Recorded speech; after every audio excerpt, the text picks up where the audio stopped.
I have three names: Pinchas, Natan, David.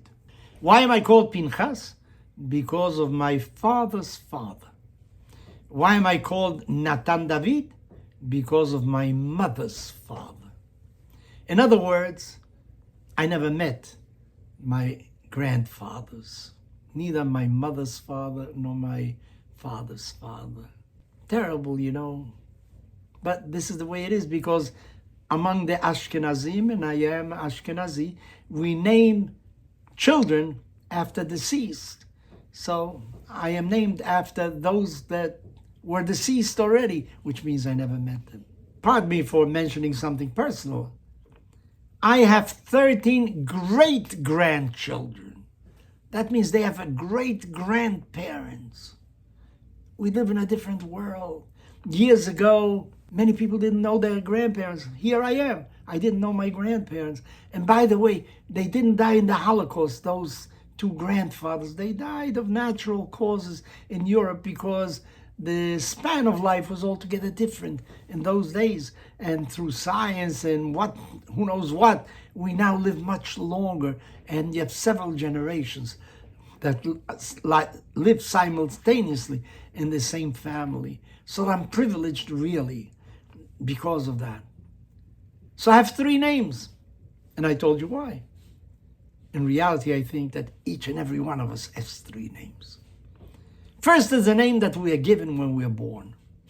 This represents maybe the hope of our parents, who they think we should grow up to be. The second name depends upon us, what we do in this world. People know us by that, and they appreciate, they reject us, they love us, whatever it is, because of what we're doing. We somehow sculpt a name for ourselves. What is the third name? Well, after we are gone, how people remember us, what they think we did in this world. Maybe they appreciate what we did, maybe we don't. They don't. In any event, there are three different stages. You know, the one that my father, my mother give me, what I really do for myself, and third, what others after I'm gone think of me. I think there's a fourth name also. What is this fourth name? Our rabbis tell us that when Jacob runs away from the ire of his brother who wants to kill him, he comes to a place and he lies down on a stone and dreams. What does he dream of? He dreams of a ladder that unites earth and heaven, and angels of God go up and down, up and down. What are the angels doing? So our rabbis say, you know what? They are actually comparing the Jacob that they see lying down on earth with the ideal Jacob that is in heaven. Each and every one of us has a double, an ideal, a perfect Jacob. And they're comparing the two. Has this Jacob that is lying down come close to the Jacob above or not? Well, what I'm trying to tell you is that each and every one of us has a double in heaven. Each and every one of us has somebody in heaven that is the perfect self. The question is, are we getting closer to that or not?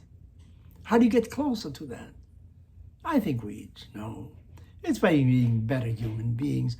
In other words, you have not reached the full force of your personality. You think you're doing everything that you can, but it isn't so.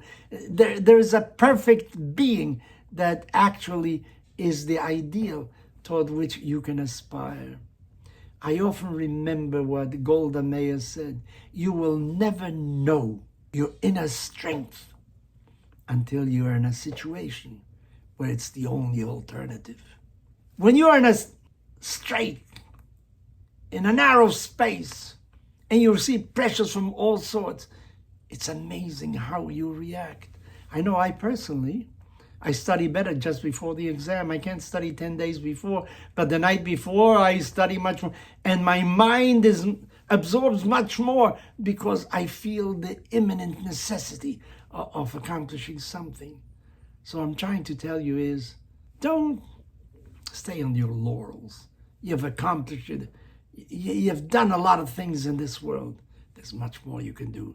There is an ideal you. Make sure you come closer to him every day of your life.